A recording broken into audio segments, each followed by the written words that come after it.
어떤 목사님이 설교를 하면서 교인들에게 이렇게 물었어요. 내가 살면서 지금 시간에 정말 미워하는 사람이 한 명도 없는지, 정말 나는 한 명도 미워하는 사람이 없다. 그 사람은 손 한번 들어보라. 사실 손 들기가 쉽지 않죠. 미워하고 시기하고 그랬던 사람들. 근데 딱 한 사람이 손을 들어요. 그래서 목사님이 그 한 사람을 바라보니까 나이가 지긋한 할아버지 한 분이 손을 드셨어요. 할아버지 참 대단하시다고. 어떻게 미워하는 사람이 한 사람도 없습니까? 자기가 최근까지 한 명 있었대. 그동안 많은 사람 있었지만 근데 다 죽고 그놈만 최근까지 있었는데 그놈도 먼저 죽었다는 거예요. 그래서 미워하는 사람이 없어졌다는 거예요. 여러분, 우리 속담에 이런 말 있죠. 사촌이 땅을 사면 배가 아프다. 그러니까 남이 잘 되는 거를 보면은 기뻐해주고 축하해주는 것보다는 오히려 질투하고 시기하는 그런 경우를 이제 비유적으로 이루는 말이에요. 근데 저는 이 말을 이렇게 볼 때 남도 아니고 사촌인데 같은 친척이면서도 왜 배가 아플까? 아마 별로 그렇게 집안간에 좋지 않았는지 하여튼 이 부분이 좀 이해가 안 되는 부분이기도 했어요. 하여튼 어쨌든 남이 잘 되는 걸 보면은 시기하고 미워하고 그런 것이 인간의 마음속에 있다는 거죠. 그리고 이런 시기, 이런 미움, 이런 것들이 다 악한 동기에서 오는 겁니다. 성경에 보면은 이런 미움과 시기로 인해서 엄청난 죄로 연결되는 경우가 많아요. 특별히 창세기에 보면은 이 가인이 아벨의 제사를 연납하는 걸 하나님께서 연납했잖아요. 자기는 그게 연납되지 않고 그러니까 시기해가지고 분노해가지고 자기 동생을 죽입니다. 그래서 뭐 인류의 최초의 살인자라 그러잖아요. 그 가인의 후예들이 우리들이다. 뭐 그런 소설의 제목도 있습니다만은 그렇죠. 그것도 시기에서 미움에서 질투에서 나타난 모습 아닙니까? 또 창세기 역시 나오는 요셉의 형들도 마찬가지입니다. 늦게 난 요셉을 아버지가 얼마나 사랑하고 옷도 좋은 걸로 또 입히고 그 형들이 그걸 시기해요. 그걸 받아들이지는 못해요.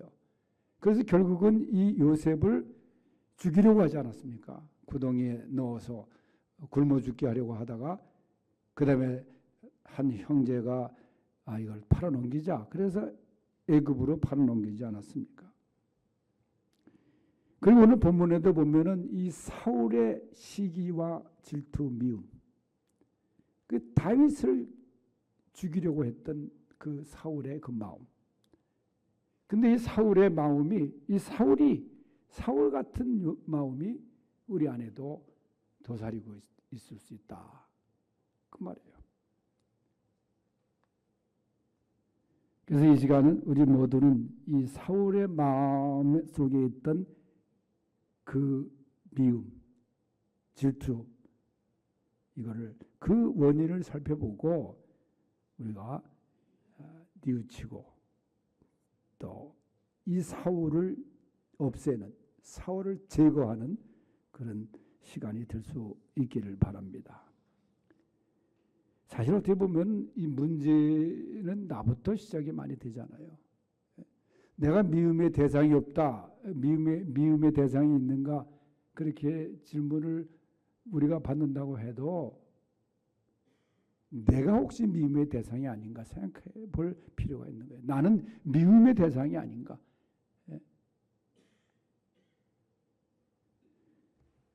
오늘 말씀을 들으면서 하나님, 제가 사울 같은 존재입니다. 그런 고백이 있기를 바라고, 그리고 그것을 없애고 은혜의 자리로 들어가는 성도들이 되시기를 바랍니다. 첫째로 열등감의 사울을 없애야 됩니다. 본문 7절에서 8절을 다시 보면은 여인들이 뛰놀며 노래하며 이르되 사울이 죽인 자는 천천히요 다윗은 만만이로다 한지라. 여러분, 이 말씀의 배경이 다윗이 골리앗과의 전쟁에서 승리하지 않습니까? 골리앗은 거대한, 정말 이 따져보면 군대의 이야기를 통하면 정말 전투력이 아주 강한, 근데 그렇게 갖춘 그런 사람이었어요. 그 골리앗을 앞세운 블레셋의 군대가 대단했습니다. 그런데 이 어린 다윗이 만군의 여호와의 이름으로 나가지 않습니까? 나가서 이 골리앗과의 전투에서 승리하게 돼요. 나라가 어려움에 빠졌을 때 이 다윗이 나가서 다윗의 힘보다도 사실은 하나님의 힘으로 승리한 게 아닙니까? 다윗이 항상 고백도 하지만 나의 힘이신 여호와요.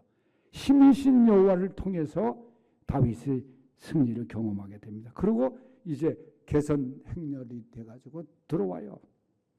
사울도 얼마나 좋아했겠습니까? 왕으로서 이 다윗이 그렇게 나라를 이 전투에서 말이죠, 나라를 구하고 그래 돌아오는 거예요.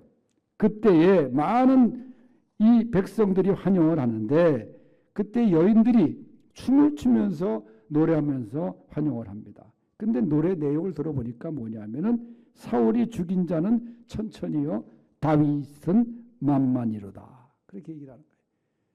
사실 좀 지혜롭게 하기 위해서는 사울을 더 올려줘야 돼. 지도자고 왕이고. 그런데 이 사울이 그 얘기를 듣자마자 굉장히 마음이 상합니다. 속이 상해요.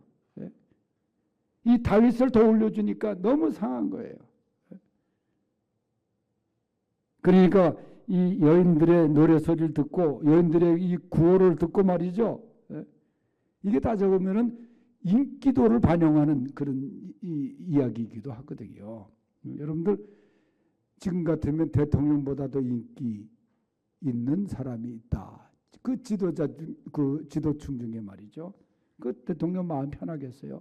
옛날에 박정희 대통령이 연전하고 있을 때, 저 수방사 사령관이 윤필용 장군이 날아간 이유 중에 하나가 그 이우락 씨가 다음 차례라 뭐 그런 얘기를 해가지고 그게 새 나가가지고 했는지 안 했는지 모르지만 별 다 떼버리고 구속시키고 그러지 않았습니까? 반란죄로. 그게 얼마나 대통령 마음이 불편했겠어요. 그 사울의 마음이 불편한 거야. 이놈 봐라. 이놈이 이제 나라까지 먹으려고 하는구나. 이제 그런 생각까지 앞서서 하게 되는 거예요. 여러분, 다윗이 얼마나 용맹스럽게 나라를 위해서 나가서 싸웠습니까? 그리 승리하지 않았습니까? 그런데 그런 것보다도 이 사울은 거기에 비해서 열등감이, 인기에 흔들리게 되는 거예요. 순간 시기와 질투가 열등감으로 변질이 됩니다. 이런 것이 사울을 망하게 한 거예요. 여러분, 가나안 땅을 정복할 때 정탐꾼들이 들어가서 첫 번째 보고가 뭡니까? 우리가 가나안 땅에 있는 그 사람들에 비하면 메뚜기와 같다, 그렇게 보고하지 않습니까? 얼마나 두려워했어요. 그 이걸 갖다 메뚜기 컴플렉스다, 그런 말도 나왔어요. 여호수아와 갈렙이 들어가서 긍정적인 보고를 하지 않습니까? 여러분, 시기와 질투, 이것이 열등감으로 이어진다는 거예요. 오늘 사울이 그 대표적인 모습이었습니다. 여러분, 다 이 열등감을 내려놓고 또 시기심, 질투심 다 내려놓고 그저 주님의 말씀에 순종해서 승리하고 성공하는 여러분들의 삶이 되시기를 바랍니다. 두 번째는 불신이 가득 찬 사울을 없애라는 거예요. 8절에서 9절에 보니까 사울이 그 말에 불쾌하여 심히 노하여 이르되 다윗에게 만만을 돌리고 내게는 천천만 돌리니 그가 더 얻을 것이 이 나라 말고 무엇이냐 하고 그날 후로 사울이 다윗을 주목하였더라. 다윗을 주목했다는 거예요. 좋은 뜻으로 주목한 게 아니죠. 벼르고 있었던 거예요. 여러분, 만일 다윗이 이렇게 큰 승리를 해서 큰 공로를 세우고 그랬는데 사울에게도 하나님께서 자신을 사랑하셔서 왕으로 세우셨는데 하나님께서 함께 하신다는 그런 믿음이 있었다면은 여러분 다윗을 질투하거나 불신하진 않았을 거예요. 사울은 하나님께서 자신을 택하시고 이스라엘 초대 왕으로 삼으신 것을 하나님이 하셨다는 것, 하나님이 함께 하신다는 믿음이 없었던 거예요. 그러다 보니까 다 불신이, 백성들도 불신합니다. 그래서 사울은 다윗을 향해서 네가 더 얻을 것이 나라 말고 이 나라 말고 뭐냐? 그러니까 내 자리 말고 뭐냐? 그렇게 의심하고 불신하게 된 겁니다. 그렇게 시선으로 보니까 그런 시선으로 다 그렇게 보이는 거예요. 사람들도 다 그렇게 보입니다. 이런 불신의 시선으로 다 바라보는 거예요. 의심, 그러니까 불안하게 되고 말이죠. 그 이후에도 사울은 다윗을 다 배제시킵니다. 나중에는 다윗을 죽이려고 하지 않습니까? 이게 불신입니다. 불신앙이에요. 이것은 불행으로 만드는 거예요. 대체적으로 믿음이 부족하면 시기와 질투가 심하게 됩니다. 하나님께 대한 절대적 믿음을 회복하는 것, 믿음으로 충만한 삶을 살아야 되는 것입니다. 사울 안에 있었던 이 의심과 불신을 다 없애버릴 수 있기를 바랍니다. 건강한 믿음 생활, 바로 이것은 불신을 다 제거하는 겁니다. 불신의 사울을 여러분들 다 없애버릴 수 있기 바랍니다. 세 번째는 미움이 가득 찬 사울을 없애야 됩니다. 11절에 보면은 그가 스스로 이르기를 내가 다윗을 벽에 박으리라 하고 사울이 그 창을 던졌으나 다윗이 그의 앞에서 2번 피하였더라. 그랬어요. 여러분, 이 사울이 이렇게 된 원인이 있어요. 10절에 보니까 그 이튿날 하나님께서 부르시는 악령이 사울에게 힘있게 내리매, 악령이 말이죠. 악한 영이 힘있게 사울에게 임했다는 거예요. 제정신이 아니에요. 악한 영에 사로잡힌 거예요. 여러분, 대부분 다 사람을 죽이는 이 살인범들, 그게 제정신이 아니잖아요. 악한. 제가 지난 주간인가 얼핏 제가 자주 보지 않지만 하여튼 이 꼬꼬무 있죠, 꼬꼬무. 꼬리에 꼬리를 무는 이야기인가 그런데. 근데 거기에 보면은 제가 좀 상대했던 사람들의 이야기가 나오는데 이건 시청률, 그러니까 시청률의 어떤 그 흥미를 더 불러일으킨 그 작가들의 내용이 많이 담겨 있어요. 이 방송에 나오면 보통 작가들을 먼저 만납니다. 저도 몇 번 텔레비전에 나올 때는 작가가 저랑 이제 주고받아요. 이메일로 그 시나리오를 주고받아서 문답을 하는 내용을 하면 이건 아닌데 하는데 내가 했는데도 자기들끼리 마음대로 그 인터뷰 내용을 하는 데가 있는데 최근에 지난주에 방송된 게 강호순입니다. 강호순.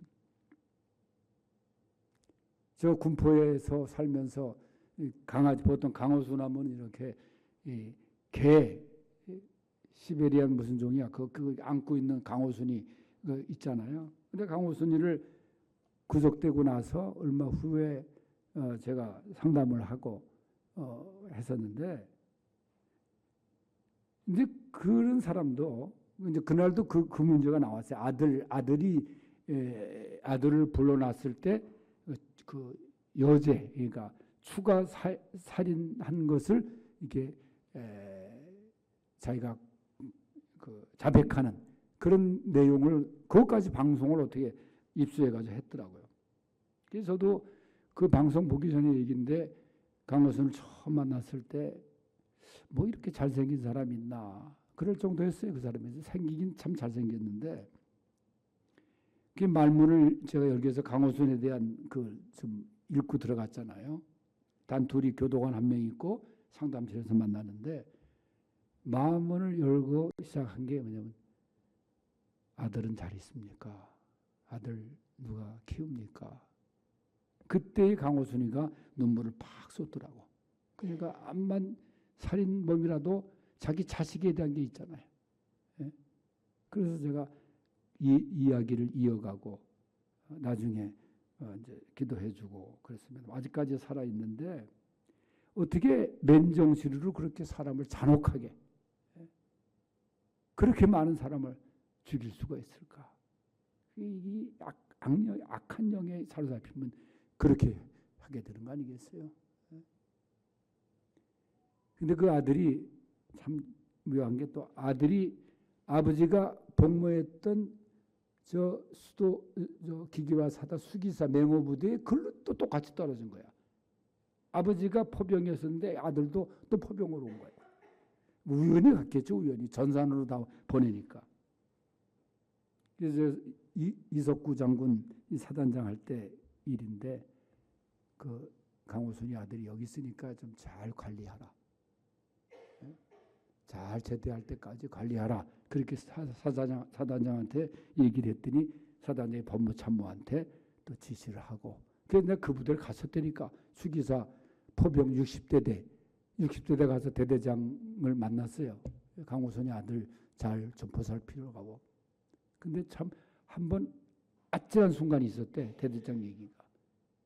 이게 뭐냐고 물으니까 정훈 장교가 정훈 교육을 시키는데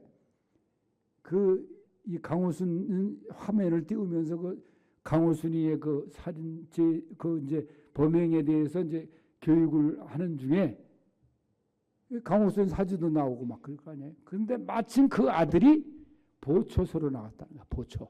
그 시간에. 만약 그 아들이 그 아버지 사진 그렇게 띄우고 교육하는 걸 보고 들었다고 하면은 그 얼마나 또 충격을 받았을 거예요. 어떻게 됐을지도 모르잖아. 근데 어쨌든 제가 말씀드리고자 하는 것은 이 악한 영에 사로잡혀가지고 그 자기 재정수를 하는 게 아니잖아. 그래서 사울이 악한 영이 임하니까 그 충성스러운 다윗 그렇게 목숨 걸고 나가서 나라를 위해서 싸우던 그 다윗이 용맹스럽기도 하고 또 수금도 잘 탔나 봐요. 사울 앞에서 수금을 타고 있을 때 창을 던진 거 아니에요. 정말 가까웠을 거리인데 2번이나 피했다는 거예요. 2번이나. 여러분 시기와 미움이 이렇게 죽음까지 위협하고 살인까지 자행하게 되는 그런 모습이 된 거예요. 시기와 질투에 불길이 타올라서 그러니까 악령이 임하게 되는 거예요. 단순히 위협을 주려는 것도 아니었잖아요. 다윗을 죽여야겠다. 그런 의도였습니다. 미움이 살인이 된 거예요. 다윗은 용맹과 계지가 있었음에도 불구하고 대항하지 않았습니다. 그리고 창을 피하고 사울을 피해서 나갑니다. 어떻게 보면 극도로 자제된 다윗의 모습을 보게 되죠. 미움을 미움으로 창을 창으로 대항하지 않고 하나님 손에 맡긴 것이 다윗이었습니다.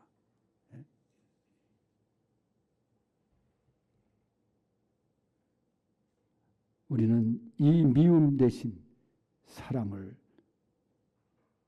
실행해야 됩니다. 사랑으로 미움을 이길 수 있는 사람이 되어야 됩니다. 오늘 말씀 속에 있는 사울의 이 이야기, 사울에게 있었던 그 있어서는 안 될, 간직해서는 안 될 것들 우리는 다 없애버려야 됩니다. 제거해야 됩니다. 어떻게 보면 사울의 모습이 나에게도 있는 거예요. 그러나 주님의 마음을 사울보다 주님의 마음을 품읍시다. 이것이 오늘 주시는 말씀입니다. 내 안에 사울이 아닌 내 안에 주님의 마음 품을 수 있는 우리 모두가 되기를 바랍니다. 하나님 아버지,